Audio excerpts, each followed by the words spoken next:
Facebook-յան 23 ստատուս ուղեկցող սաղմոսներով ուղիղ 2 շաբաթ է Հայաստանի վարչապետը կաթողիկոսական գահն ազատելու գործընթաց է սկսել։ Այսօր պարզաբանեց, այնպես չէ, որ կաթողիկոսի սեփական թեկնածու ունի, ցավոք չունի, բայց գիտի, թե ինչպիսին պիտի լինի նա։ Մարդով հավատում է Աստծուն, մարդով Հիսուս Քրիստոսի հետևորդ է եւ ոչ թե խարդախ վաշխառու։ Մարդով ծառայում է եկեղեցուն, բարեպաշտ հոգևորական է եւ ոչ թե վեղարի տակ թաքնված անառակ։ Եվ մենք ունենալու ենք բարեպաշտ եւ աստվածավախ կաթողիկոս։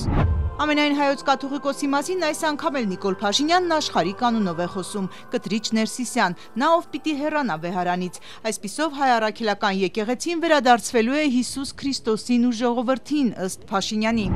Ոմանք հանդես են գալիս կտրիչ Ներսիսյանի պաշտպանության դիրքերից։ Ինչն եք պաշտպանում, ում եք պաշտպանում։ Սուտը, կեղծիքը, պղծությունը, այսպիսով պաշտպանում եք ինքներդ ձեզ, եւ դուք շանս չունեք։ Ադրբեջանական մամուլի վերջին օրերի հրապարակումներում նույնպես հայ առաքելական եկեղեցու անունն է շրջանառվում։ Կովկասի մահմեդականների վարչության ղեկավար Շեյխուլ Իսլամ Ալաշուքյուր Փաշազադեն եկեղեցիների համաշխարհային խորհրդին նամակ է հղել, որում եկեղեցուն մեղադրել է հայ ժողովրդի ապագան նոր վտանգների ու աղետների մեջ ներքաշելու համար։ Այդ խորհրդի գլխավոր քարտուղարին կոչ է անում քրիստոնեական ֆանատիզմով պրոհայկական հայտարարություններ չանել։ Փաշազադեն գրում է. «Ազատվեք հայ եկեղեցական առաջնորդների ազդեցությունից, նրանց պատիվն ու հեղինակությունը նույնիսկ սեփական երկրում են վիճարկում»։ Նիկոլ Փաշինյանն ու ադրբեջանցի Շեյխուլ Իսլամը նույն բանն են ասում։ Այս կարծիքին են ընդդիմադիր շրջանակները, պնդում են եկեղեցու ու հոգևոր վերնախավի դեմ սկսված իշխանական արշավանքի թիկունքին Ադրբեջանն է։ Վարչապետ Փաշինյանի 23-րդ ստատուսը արձագանք է հենց սրան։ Հենց սա է փարիսեցիության ամենաուղիղ արտահայտությունը, երբ ճակերտավոր ադրբեջանական կամ թուրքական փաստարկ են օգտագործում որպես իրենց աղտեղությունը հայաստանյան հանրությունից քողարկելու միջոց։ Այս մեթոդը օգտագործողները, այդ թվում արտաքին ուժերին հնարավորություն են տալիս ցանկացած առողջ դիսկուրս խափանել, ցանկացած բարեփոխում վիժեցնել եւ հայաստանյաց առաքելական Սուրբ եկեղեցին պահել փակուղու մեջ, ինչպես այսօր է։ Փակուղուց դուրս գալու համար արդեն հայտնի է Նիկոլ Փաշինյանը կաթողիկոսական նոր ընտրություններ է ձեռնարկում, հայտարարել է համակարգող խումբ պիտի ձևավորի առաջին 10 հոգուն անձամբ ընտրելով, արդեն կան թեկնածուներ, վարչապետի խոսնակը խոստացավ պատասխանել ավելի ուշ։ Մինչև այդ այսօր Հայաստանի առաջին դեմքի մակարդակով Հայաստանի գլխավոր թեմա դարձած կաթողիկոսի փոփոխության հարցը քննարկման թեմա է դարձել հանրային խորհրդում։ Քննարկման մասնակիցներից մի քանիսի հետ խոսեցինք։ Բոլորը նույնն ասացին, առայժմ չեն ասի, թե ինչ է քննարկվել, կլինի պաշտոնական հաղորդագրություն։ Հանրային խորհրդի մի խումբ անդամներ հրաժարվել են մասնակցել քննարկմանը։ Հանրային խորհուրդը շատ ավելի կարևոր հարցեր ունի քննարկելու, քան եկեղեցականների կուսակրոնությունը։ Շատ կարևոր է, որ մենք այս թեմային չխառնվենք, որովհետև սա նորից եմ կրկնում եկեղեցու ներքին հարցն է։ Հանրային խորհրդի անդամ Դանիել Իոնիսյանը վստահ է, կառույցի լիազորություններից դուրս է հայ առաքելական հետևորդների ներքին խնդիրները քննարկելը։ Հանրապետության վարչապետը կամ հազարում մի ուրիշ մարդ, որոնք հայ առաքելական եկեղեցու հետևորդներ են, ազատ են քննադատելու հայ առաքելական եկեղեցուն, պահանջելու ինչ-որ բաներ հայ առաքելական եկեղեցուց,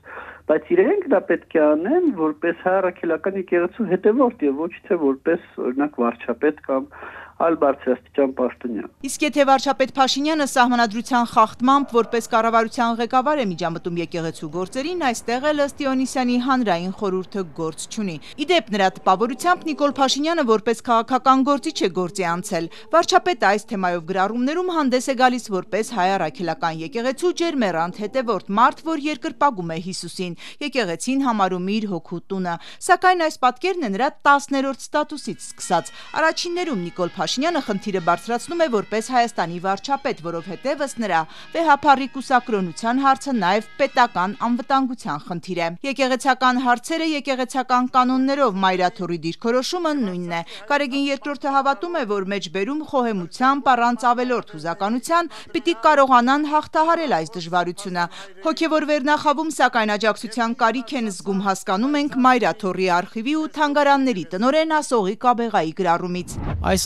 աղետաբեր իրականության մեջ բացառիկ անելիք ունեն մեր մտավորականները, բարձր եւ խոնար։ Ուր եք դուք։ Որտեղ է ձեր կենթանի պատը։ ողջախոհ, հաշտարար ու փրկարար։ Ազգային պետությունն ու ազգային եկեղեցին են վտանգված, իսկ դուք լռում եք, թե նորեն հերթական իշխանությանն եք հաճոյանում։ Աբեղան կոչ է անում արթնացեք, ձայն հանեք, Երևան եկեք։ Նախորդ շաբաթ օրը կաթողիկոսին այցելել ու իր աջակցություններ հայտնել Հայաստանի առաջին նախագահը։ Այսօր Լևոն Տեր-Պետրոսյանը մի գրառում է արել նիկոլիզմի վերջը վերնագրով։ 20-րդ դարասկզբին Նիկոլայ II-ը հակաեկեղեցական օրենք ընդունեց, բայց հայ ժողովուրդն այնպիսի բողոքի ալիք բարձրացրեց, որ կայսրը ստիպված էր չեղարկել այդ օրենքը։ Տեր-Պետրոսյանի եզրահանգումը. Եթե հայ ժողովուրդը հզոր Ռուսաստանի կայսրին հաղթահարեց, Նիկոլի նման մի ազգադավն ու սրբապիղծը ինչ է որ չհաղթահարի։ Քաղաքացիական պայմանագրից խորհրդարանի փոխնախագահն է արձագանքել առաջին նախագահին։ Այսինքն կաթողիկոսի Աստծո առաջ տրված խոստումը պահպանել ակնկալելը նույնն է ինչ եկեղեցու գույքը բռնագանձելն ու հայկական դպրոցներ փակելը։